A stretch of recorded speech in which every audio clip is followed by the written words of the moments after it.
کہ ابو ہریرہ رضی اللہ عنہ مشہور صحابی رسول ہے، ابو ہریرہ رضی اللہ عنہ کو کتنی حدیثیں یاد تھے؟ علماء نے کہا کہ 5000 حدیث، 5000 حدیثیں ابو ہریرہ رضی اللہ عنہ کو یاد تھی۔ آج میں اور آپ کتنی حدیثیں ہم لوگوں کو یاد ہیں؟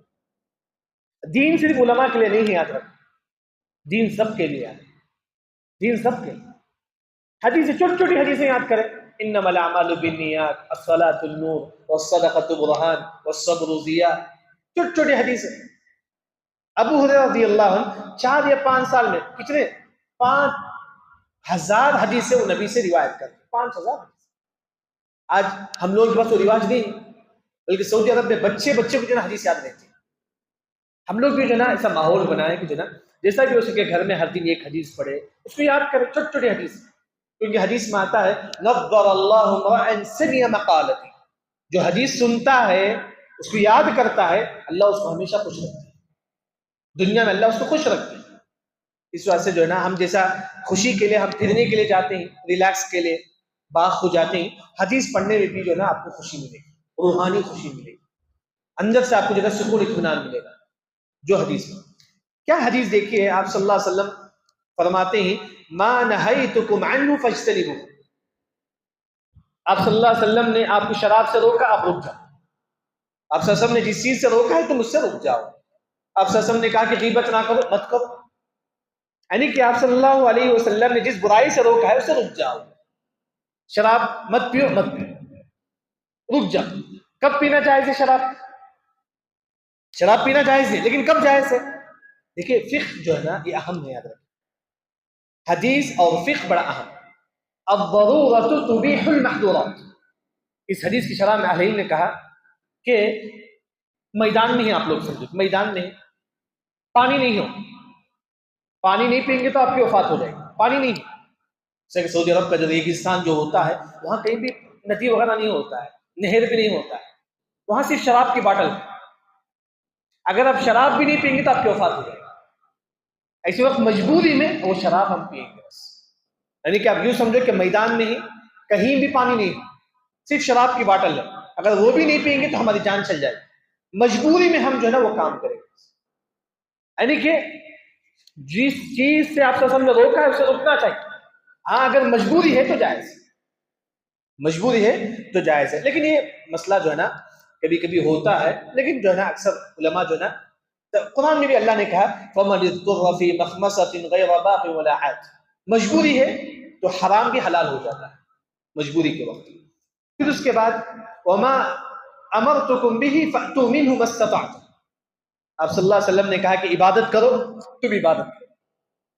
دیکھیں عبادت میں نعمت ہے، دیکھیں جتنی عبادت کرنے کی طاقت ہے اللہ تعالیٰ اتنی ہم کو عبادت کرنے کے لیے کہتا ہے۔ جیسا کہ روزہ ہے، کتنے لوگوں کو روزہ رکھتے نہیں ہوتا ہے، وہ کیا کرتے ہیں؟ کفارہ دیتے ہیں۔ جو ہمیشہ بیمار ہیں وہ کیا کرتے ہیں؟ کفارہ دیتے ہیں۔ اگر آپ کو نماز پڑھنے نہیں ہوتا تو بیٹھ کر پڑھی، بیٹھ کر نہیں ہو سکتا تو لیٹ کر پڑھی، یعنی کہ جتنی آپ کی طاقت ہے اتنی تم عبادت کرو، لیکن عبادت تو ہم نہیں چھوڑ سکتے، لیکن جتنی ہم کو طاقت ہے اتنی ہم عبادت کریں گے۔ جیسا کہ اس کی ایک مثال، کوئی انسان آپریشن تھیٹر میں، وہاں نماز کا وقت ہو گیا، وہاں پانی بھی نہیں ہے، وہاں جو ہے نا تیمم کے لیے مٹی بھی نہیں ہے، ایسے ہی آپ نماز پڑھ لیں گے، ایسے ہی آپ نماز نہیں چھوڑیں گے، آپ نماز نہیں چھوڑیں، کیونکہ وہاں آپریشن تھیٹر میں آپ کو نہیں اٹھاتے، تیمم کے لیے مٹی نہیں دیتی ہے، وضو کے لیے پانی بھی نہیں دیتی، ایسے وقت جو ہے نا وہاں بغیر تیمم کے بغیر وضو کے آپ نماز پڑھ لیں، یعنی کہ آپ صلی اللہ علیہ وسلم نے کہا کہ جتنی تمہارے اندر طاقت ہے تم اتنی عبادت کرو۔ یہ بہت بڑی نعمت ہے کہ جو ہے نا اگر آپ کو کھڑنے نہیں ہوتا تو بیٹھ کر آپ پڑھ لیجئے، وضو کرنے نہیں ہوتا تو تیمم کر لیجئے۔ تو اس کے بعد آپ صلی اللہ علیہ وسلم نے کہا فَإِنَّمَا هَلَكَ مَنْ كَانَ قَبْلَكُمْ كَثْرَةُ مَسَائِلِهِمْ، اس سے پہلے جو لوگ گمراہ ہوئے دو ریزن سے گمراہ، اس سے پہلے قوم والے جو گمراہ ہوئے دو ریزن، یہ ایک بہت زیادہ سوال کرتے تھے لوگوں، بہت زیادہ سوال کرنے سے بھی انسان گمراہ ہو جاتا ہے۔ کیسے سوال؟ ایک انسان آتا ہے ابھی بولتا ہے کہ آج عالم کو جو ہے نا ایک عالم صاحب کو جو ہے نا بیکار سوال کرو، بس آ کے بیکار سوال کرتا ہے، ایسے سوالات بھی جائز ہیں۔ ایسا کہ حدیث میں آتا ہے ہلک المتنطعون، وہ انسان برباد ہو جائے گا جو سامنے والے کو بیکار سوال کرتا ہے۔ بعض لوگوں کی عادت ہوتی ہے آ کر جو ہے نا کسی عالم کو بیکار سوال کرنا، اسی بیکار سوال کی وجہ سے اس سے پہلے کئی لوگ گمراہ ہو. یعنی تو ایسے سوال کرنا جس سے نہ دنیا کا فائدہ ہے نہ دین کا فائدہ. دنیا کا بھی فائدہ نہیں، دین کا بھی فائدہ نہیں، ایسے سوالات کرنا، اس سے بھی انسان گمراہ ہو جاتا ہے. تیسرے جو سوالات ہیں عقیدے کے بارے میں، اللہ کا عرش کیسا ہے، اللہ تعالیٰ کیسا ہے، نہیں، ہماری عقل وہاں تک نہیں جاتی، ہماری عقل نہیں جاتی. جیسا کہ معلوم ہے جب قبر میں ہم سو جائیں گے انشاءاللہ، قبر جو ہے نا کشادہ ہو جائے گی، جہاں تک ہم دیکھیں گے اتنا کشادہ ہو جائے گا قبر، اتنا لمبا ہو جائے گا قبر. ہماری عقل میں نہیں آتی ہے. انسان بولتا کیسا ہوگا وہ. ہمارے پاس جو مشہور قاعدہ ہے لا مدخل للعقل فی باب الغیبیات، غیب کے بارے میں عقل نہیں دوڑانا. غیب کے بارے میں اللہ تعالیٰ کا عرش کیسا ہے، قبر میں قبر کیسا لمبا ہو جاتا ہے، عقل نہیں دوڑائیں. اگر دوڑائیں گے تو گمراہ ہو جائیں گے. ایک انسان آ کے سوال کرتا ہے کیسا اللہ تعالیٰ کا عرش ہے، بیکار سوالات یہ سب نہیں کرنا چاہیے انسان. ہم جیسے حدیث میں بتائے گا اس پر ایمان لائیں.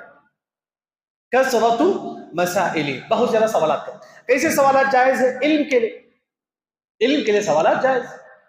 جیسے کہ ہم لوگ فجر کی نماز پڑھے نا، فجر کی نماز کے بعد مشہور دعا کون سی ہے جو علم کے لیے خاص طور پر آپ وسلم کیا کرتے ہیں؟